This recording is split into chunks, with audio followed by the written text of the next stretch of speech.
ভিডিওটি দেখার আগে সবার কাছে ছোট্ট একটা রিকোয়েস্ট করতে চাই, প্লিজ প্লিজ প্লিজ যারা ভিডিওটি দেখবেন সবাই একটা করে সাবস্ক্রাইব করে দেবেন। আপনাদের ভালোবাসা পেলে এমন ভিডিও আরো উপহার দেব। ভিডিওগুলো বানাতে অনেক কষ্ট হয় আমি জানি, এই ভিডিওটি অনেক মানুষই দেখবেন, তাই প্লিজ একটা করে সাবস্ক্রাইব করে দেবেন। আর যারা আমাকে ভালোবাসে তারা সবাই একটা করে লাইক দিয়ে দেখিয়ে দিবেন লাভ ইউ অল। তো চলুন আজকের ভিডিওটি শুরু করা যাক।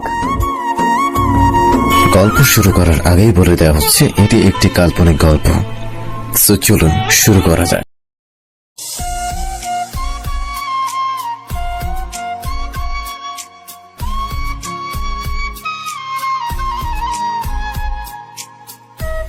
কোন প্রশ্নের উত্তর? যে প্রশ্নটা যতবার মেসেজে জিজ্ঞাসা করেছি ততবার হাহা রিয়েক্ট পেয়েছি, যতবার ফোনে জিজ্ঞাসা করেছি ঠিক ততবার শুধু নিঃশ্বাসের শব্দ শুনেছি। তুমি প্রতিবারই নিশ্চুপ ছিলে। সেই প্রশ্নের উত্তর জানতে চাই, এখন বলো। নীলা বাচ্চা শিশুর মতো অবুঝ হওয়ার ভঙ্গিতে বলল, কি বলবো? যেটা আমি শুনতে চাই। তুমি কি শুনতে চাও সেটা তুমি জানো, আমি কি করে জানবো? আমার অল্প অল্প রাগ হচ্ছে। আমি কি শুনতে চাই তুমি জানো না?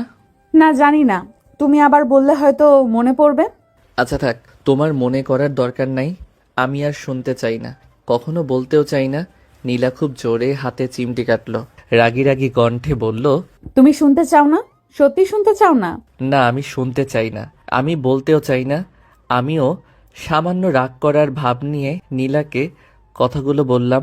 নীলা মন খারাপ করে অন্যদিকে ঘুরে তাকালো, কিছুটা সরে গিয়ে বসলো। হাত ধরা ছিল, ছেড়ে দিল। এভাবে কেটে গেল নৈশব্দে কিছুক্ষণ। নীলা রিক্সা চালককে বলল, মামা রিক্সা উত্তরের দিকে ঘুরান, আমি বাসায় যাব। এখনই চলে যাবে? মাত্র সন্ধ্যা হলো, কফি শপে গিয়ে কফি খেতে খেতে কিছু সময় গল্প করি। আমার ভালো লাগছে না অব্র, আমি বাসায় যেতে চাই এক্ষুনি। মামা রিক্সা ঘুরান। আমি আর বাধা দিলাম না। রিক্সা উত্তরার দিকে যাচ্ছে। 1 ঘন্টার মতো সময় লাগলো আসতে। পৌঁছে গেলে নীলা বলল, মামা এখানে রিক্সা থামান, ভেতরে যাওয়ার দরকার নেই। আপনি রিক্সায় থাকা এই ভদ্রলোককে পৌঁছে দিন। এই বলে নীলা রিক্সা থেকে নেমে হাঁটা শুরু করলো। মেইন রোড থেকে নীলাদের বাসায় হেঁটে যেতে মিনিট 10 একটু বেশি সময় লাগে। নীলা রিক্সা থেকে নেমে যাওয়ার পর আমি রিক্সা মামাকে বললাম, মামা এখানে অপেক্ষা করুন, আমি আসছি। নীলার পিছু পিছু দৌড়ে গেলাম। নীলার কাছে আসতেই নীলা ফিরে তাকিয়ে বলল, কি চাই? কি চাই মানে? নীলা এভাবে কথা বলবে আমি কখনো ভাবিনি। জায়গাটা একদম শান্ত, আশেপাশে কোনো মানুষ নেই। এত অল্প রাতে এখানে মানুষগুলো কি ঘুমিয়ে পড়েছে কে জানে। নীলা আবার বলল, আমার পিছু পিছু দৌড়ে এসেছো কেন? কিছু বলবে? আমি নীলার সামনে এসে দাঁড়িয়ে বললাম, কি বলবো? নীলার রাগ আরো বেড়ে গেল। বলল, তাহলে এইভাবে পিছু পিছু এসেছো কেন? আমি কি আসতে বলেছি? এই বলে নীলা আবার হাঁটতে শুরু করলো। আমি নীলার হাত ধরে কাছে টেনে আনলাম। এভাবে পালাচ্ছ কেন? পালানো বন্ধ করো। নীলা চুপচাপ দাঁড়িয়ে আছে। আমি আস্তে করে নীলার কানের কাছ থেকে চুলগুলো সরিয়ে কানের খুব কাছে মুখ নিয়ে কিছু সময় নিয়ে বললাম, তোমার চুলের ঘ্রাণ খুব সুন্দর। কি শ্যাম্পু দিয়েছো? এই বলে হেসে দিলাম। রাগে নীলার চোখ মুখ লাল হয়ে গেল। নীলা চলে যাবার জন্য হাত ছুটানোর ট্রাই করছে, ছটফট করছে। নীলা চলেই যাবে। আমি নীলার চোখে হাত দিয়ে বন্ধ করে দিয়ে বললাম, শান্ত হও, খুব শান্ত। ধীরে ধীরে নিঃশ্বাস নাও, শান্ত, একদম শান্ত থাকো। নীলা শান্ত হলো, খুব শান্ত হয়ে আমার সামনে দাঁড়িয়ে রইল। আমি নীলার খুব কাছে চলে গেলাম। কিছুটা সময় নিয়ে বললাম, আমি যতটা আকাশ পছন্দ করি, আমি যতটা সাদা মেঘ পছন্দ করি, তার চেয়েও বেশি তোমাকে পছন্দ করে ফেলেছি। তোমাকে অনেকটা ভালোবেসে ফেলেছি। ভালোবাসি, ভালোবাসি, ভালোবাসি। নীলা সাথে সাথে আমাকে জড়িয়ে ধরলো। আমি ভাবিনি নীলা এটা করবে। এই রাস্তার মধ্যে আমি অনেকটা অবাক, খুশি। আমিও নীলাকে জড়িয়ে ধরলাম। হঠাৎ নীলাকে কিছুটা দূরে সরিয়ে দিলাম। নীলা অবাক চোখে বলল, কি হলো? দূর থেকে হেঁটে আসা লোকটাকে দেখিয়ে বললাম, আমরা গলিতে আছি, তুমি এখানে আমাকে জড়িয়ে ধরবে ভাবিনি। নীলা অনেকটা লজ্জা পেল কথাটা শুনে। নীলা কিছুই বলল না। লোকটা পাশ দিয়ে চলে যাবার পর বলল, আমি এখন বাসায় যাব, তুমি চলে যাও। এই বলে নীলা হাঁটা শুরু করলো। আমি একটু জোর গলায় বললাম, যেটা শুনতে চাই সেটা বলবে না? নীলা যেতে যেতে হেসে উত্তর দিল, জড়িয়ে ধরার পরেও শুনতে হবে? এটা বলে চলে গেল। কোনো কিছু বলার সুযোগ দিল না। আমি কিছুক্ষণ দাঁড়িয়ে থেকে বাসার দিকে রওনা হলাম। দুপুর থেকে আকাশে ঘন কালো মেঘ, বৃষ্টি নামবে খুব জোরে। এই বৃষ্টি কয়েক ঘন্টা ধরে হবে। বৃষ্টিতে ভেজার জন্য এরকম বৃষ্টি পারফেক্ট। যে বৃষ্টি নেমে অল্প কিছু সময় পর থেমে যায়, সেই বৃষ্টিতে ভিজে মজা নেই। বৃষ্টি নামতে নামতে বিকালে বৃষ্টি শুরু হয়ে রাত পর্যন্ত একাধারে বৃষ্টি হবে। নীলাকে সকাল থেকে ফোন দিচ্ছি, তবে সে ফোন রিসিভ করছে না। নীলা ফোন রিসিভ করার সাথে সাথে বললাম, এই যে বৃষ্টি মেঘা, ভুলে গেছো? বলেছিলাম যেদিন আকাশে মেঘ থাকবে বৃষ্টি হবে, সেদিন তোমায় বৃষ্টি মেঘা বলে ডাকবো। কি করো? চা আইসক্রিম বানালাম। চা আইসক্রিম? এটা আবার কি? তোমার মুখে মাঝে মাঝে অদ্ভুত সব আইটেমের নাম শুনেই অবাক হয়ে যাই। খাবে? খুব মজা হবে হয়তো। কিছুক্ষণ হলো ফ্রিজে রেখেছি, বরফ হলে খাওয়া যাবে। খাবে? তোমার অদ্ভুত সব রান্না আমি কি কখনো খেয়েছি? আচ্ছা শুনি, কিভাবে চা আইসক্রিম বানালে? খুব সহজ। প্রথমে একটা চুলায় পানি আর অন্যটায় দুধ করে নিয়েছি। পানি গরম হয়ে গেলে পর্যাপ্ত পরিমাণে চিনি, অল্প কিছু এলাচ, দু একটা লবঙ্গ দিয়েছি। 5 মিনিট পর চা পাতা দিয়ে সাথে সাথে নামিয়ে ফেলেছি। চাটা ভালো করে ছেঁকে চায়ের মধ্যে দুধ, বাদাম, কিশমিশ দিয়ে কিছুক্ষণ ঘুটেছি।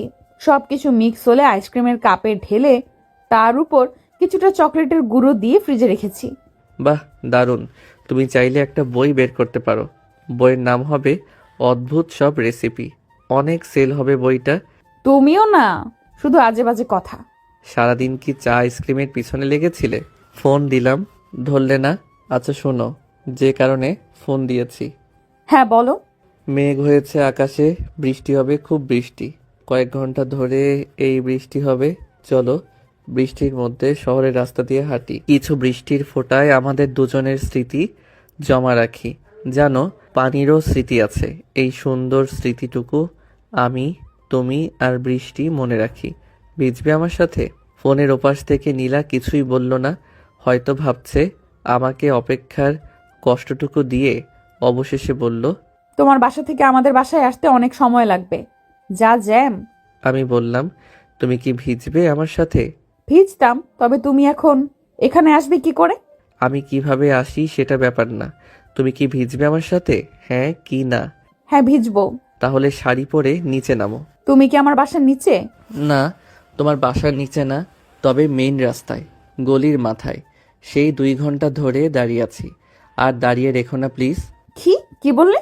জানো, আমি ভাবিনি এখন তুমি আমার বাসার কাছে থাকবে। আমি সত্যি অবাক। তুমি এমন কেন? আমাকে 15 মিনিট সময় দাও, আমি আসছি। 15 মিনিট না, তোমাকে 20 মিনিট দিলাম, তবে শাড়ি পরে আসবে। প্রথম দেখা হবার দিন আকাশি রঙের যে শাড়িটা পরেছিলে সেটা পরে আসবে। আচ্ছা ঠিক আছে, আমি আসছি। আচ্ছা শোনো, একটা চাদর নিয়ে আসবে। আচ্ছা একটু কষ্ট করে অপেক্ষা করো। নীলা অপেক্ষা করতে বলে ফোন কেটে দিল। নীলার সাথে রিলেশনে প্রায় 7 মাস কেটে গেছে। যতদিন যাচ্ছে তত ভালোবাসা বাড়ছে। আমি সত্যিই অবাক। আমি কখনো ভাবিনি একটা মানুষকে এত ভালোবাসা চাই। আমি একটা মানুষকে এত ভালোবাসতে পারবো। মানুষ যেটা ভাবে না, যা চিন্তা করে না, মানুষের জীবনে সেটাই ঘটে বেশিরভাগ সময়। মাঝে নীলার সাথে কয়েকবার ঝগড়া হয়েছে। নীলার অনার্স শেষ। নীলার বাসা থেকে বিয়ের জন্য বারবার বিরক্ত করছে। নীলা বারবার বলেছে আমাদের কথা বাবা মাকে বলতে। আমি মাকে সব বলেছি, মা রাজি, তবে বাবাকে ভয়ে বলতে পারিনি। কখনো পারবো কিনা জানি না। এটা নিয়ে সবচেয়ে বেশি ভয় আছি, টেনশনে আছি। এখনো বেকার হয়ে ঘুরে বেড়াচ্ছি। চাকরি নিয়েও টেনশনে আছি। আর কত ইন্টারভিউ দিব কে জানে। শেষমেশ বাবার কথায় এবার রাজি হতে হবে। চাকরিতে জয়েন না করা পর্যন্ত নীলাও বাসায় আমার কথা বলতে পারছে না। তাই মনে মনে ঠিক করেছি বাবার কথায় এবার রাজি হয়ে ব্যাংকেই জয়েন করব। বাবা এই মাসে ট্রান্সফার নিয়ে ঢাকায় চলে এসেছে। অলৌকিকভাবে উত্তরার ব্রাঞ্চে জয়েন করেছে ব্রাঞ্চের হেড হিসেবে। আজকে উত্তরার বাসা খোঁজার জন্য এসেছিলাম। এসে দেখি আকাশে মেঘ করেছে। হঠাৎ নীলার সাথে ভিজতে ইচ্ছা হলো। বাসা খোঁজা আর হলো না। এটা নিয়ে ভাবনা নাই। আমি আর বন্ধু যে বাসায় ছিলাম, বাবা মা আর বোন সেই বাসায় উঠেছে। ফ্যামিলি বাসা, তাই কারো কোনো সমস্যা হচ্ছে না। রাকিবের সাথে সামনের মাসে এক কলিগ উঠবে। এই মাস আমরা এই বাসায় একসাথে আছি, তাই তাড়াহুড়ো নেই। অন্যদিন বাসা খোঁজা যাবে, কিন্তু অন্যদিন বৃষ্টিতে ভেজা যাবে না। নীলাকে এখনো বলিনি যে সামনের মাসে আমরা উত্তরায় চলে আসছি। নীলাকে সারপ্রাইজ দিব ভেবে রেখেছি। দূর থেকে নীলা হেঁটে আসছে। আমি যতবার এই মেঘের মতো মেঘমুখ দেখি, ততবার নতুন করে প্রেমে পড়ি। মানুষটার মধ্যে এত মায়া, এই মায়া সারা জীবনেও কাটিয়ে ওঠা সম্ভব নয়। আমি চাই এই মায়া থাকুক, সারা জীবন থাকুক। এই মায়ার মধ্যে বাঁচতে চাই। আকাশি রঙের শাড়িটাই পরে এসেছে। নীলা কাছে এসে মুচকি হাসি দিয়ে জিজ্ঞাসা করলো, কি এভাবে কি দেখো? তোমাকে দেখি। আমাকে নতুন করে দেখার কি আছে? জানি না, যত দেখি তত দেখতে ইচ্ছা হয়। দেখার ইচ্ছা এই এক জনম দেখেও মিটবে না হয়তো। আমিও চাই না মিটুক।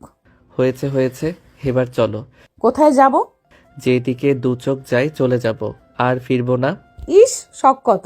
তুমি শাড়ি পরেছো, আমি পুরনো একটা শার্ট পরা। পাঞ্জাবি পরলে দারুণ হতো। এখন পাঞ্জাবি পাবে কোথায়?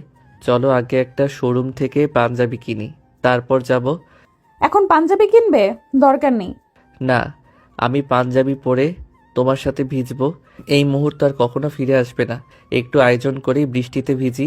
সেই সময় পাঞ্জাবি কিনে সেটা পরে নীলা আর আমি হাতির ঝিল চলে এলাম। হাতির ঝিল আসার সাথে সাথে বৃষ্টি নেমে দিল। সবাই ছুটাছুটি করছে। বৃষ্টি দেখে সবাই পালাচ্ছে।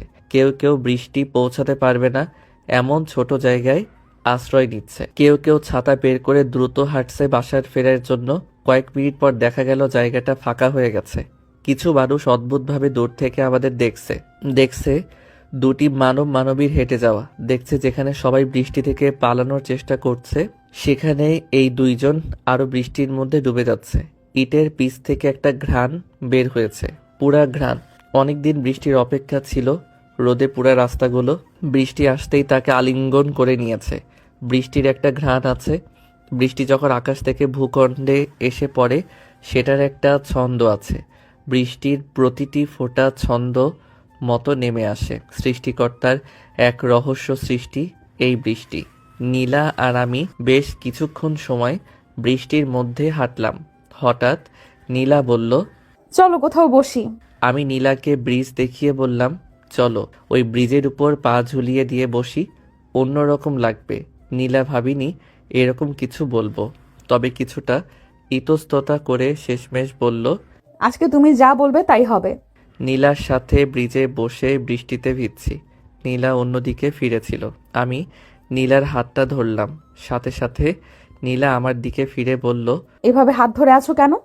অকারণে হাত ধরতে পারি না। নীলা শুধু হাসলো, কিছু বলল না। আমি নীলার দিকে এক দৃষ্টিতে তাকিয়ে আছি। ভেজা চুল, মুখে জমা বিন্দু বিন্দু বৃষ্টির পানি। নতুন বৃষ্টির ফোঁটা এসে পুরনো বৃষ্টির ফোঁটাগুলোকে গাল বেয়ে নামিয়ে দিচ্ছে। জগতের এটাই কি নিয়ম? নতুন কিছু এসে পুরনো জিনিসগুলোকে বিদায় করে দেওয়া। মেঘমুখটা আজ বৃষ্টির পানিতে ভিজে আরও সুন্দর হয়ে উঠেছে। হঠাৎ নীলার ঠোঁটে জমা বৃষ্টির ফোঁটা দেখে বৃষ্টির উপর হিংসা হলো। নীলা জিজ্ঞাসা করলো, কি দেখো? আমাকে না দেখে বৃষ্টি দেখো, বৃষ্টি আরো সুন্দর। হঠাৎ করে বললাম, আমি তোমার ঠোঁট ছাড়া কিছুই দেখছি না, অন্য কিছুই দেখতে পাচ্ছি না। সত্যি চোখের সামনে শুধু তোমার ঠোঁট। নীলা খুব লজ্জা পেল। মেয়েরা লজ্জা পেলে মেয়েদের কান এবং চোখের নিচে লাল হয়ে যায়। ভালো করে লক্ষ্য করলে বোঝা যায় কতটা লজ্জা পেয়েছে। আমি আবার বললাম, কিস করতে পারি? নীলা একটু রেগে অনেকটা লজ্জা মাখা কণ্ঠে বলল, জিজ্ঞাসা করার কি আছে? কেউ কি দেখছে? দুটি মানবী বৃষ্টির মধ্যে ডুবে আছে, একজন আরেকজনের ভেতরে। কেউ দেখলে দেখুক, কেউ কিছু ভাবলে ভাবুক। কিছু লোক ভাববে, কিছু বলবে। তারা যা বলবে তা বলুক। এখন রাত 10টা। আমি ওয়াশরুম থেকে বের হয়ে নীলার মেসেজ দেখে চমকে গেলাম। যতটা চমকেছি তার থেকে বেশি ভয় পেয়েছি। নীলার সাথে 4 দিন কোনো যোগাযোগ নেই। ঝগড়া হওয়ার পর এই প্রথম মেসেজ দিয়েছে। আমি কম হলেও 100 বার ফোন দিয়েছি এই 4 দিনে। 50টার মতো মেসেজ দিয়েছি। না, নীলা একটা মেসেজেরও উত্তর দেয়নি, একটাবার ফোন রিসিভ করেনি, ফোন ব্যাক করেনি। 4 দিন পর মেসেজ দিল, কিন্তু মেসেজে লেখা, অব্র শোনো, তুমি যদি 30 মিনিটের মধ্যে আমার বাসায় না আসো তাহলে আমি ছাদ থেকে লাফ দিব। আমার মৃত্যুর জন্য তুমি দায়ী থাকবে। আমি মেসেজটা কয়েকবার পড়লাম। নীলা কি দুষ্টুমি করে মেসেজটা দিয়েছে নাকি মজা করার জন্য জানার জন্য সাথে সাথে নীলাকে ফোন দিলাম। নীলার ফোন বন্ধ, আবার ফোন দিলাম, বন্ধ। কয়েকবার ট্রাই করলাম, প্রতিবার বন্ধ। আমি মেসেজ আসার টাইম লক্ষ্য করলাম, 5 মিনিট আগে এসেছে, তার মানে হাতে সময় আছে 25 মিনিট।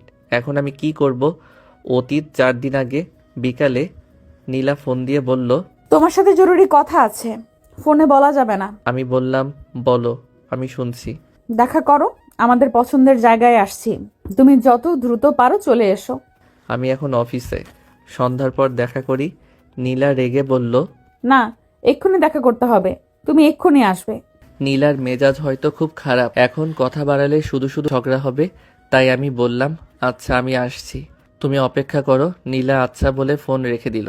নীলা আগে কখনো এভাবে দেখা করার কথা বলেনি। কি হয়েছে? নীলার বাসায় কি কোনো সমস্যা হয়েছে? এসব ভাবতে ভাবতে অফিস থেকে বের হলাম। বাবার কথা মতো গত মাসে ব্যাংকে জয়েন করেছি, উত্তরা ব্রাঞ্চে। বাবার সাথে এক অফিসে কাজ করতে কিছুটা সমস্যা হচ্ছে। মাঝে মাঝে বাবা এসে দেখে যায় কি করি। খুবই বিরক্তিকর একটা বিষয়। বাবা বুঝেও না বোঝার মতো কাজটা করে। বাবাকে প্রচণ্ড ভয় পাই সেই ছোটবেলা থেকে।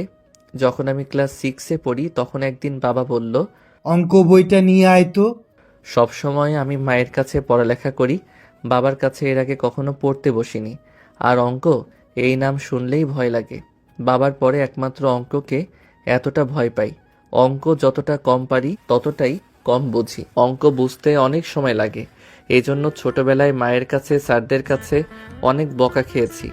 বাবার মুখে অঙ্ক বই নিয়ে আসার কথা শুনে ভয় কাঁপতে লাগলাম। তবে কিছু করার নেই। হ্যালো ভালোবাসার বন্ধুরা, গল্পটা কীরকম লাগলো অবশ্যই কমেন্টে জানাবেন। পরবর্তী পার্ট খুব শীঘ্রই আসতে চলেছে। আপনারা কোন ধরনের গল্প শুনতে চান অবশ্যই জানাবেন। ধন্যবাদ। খোদা হাফেজ।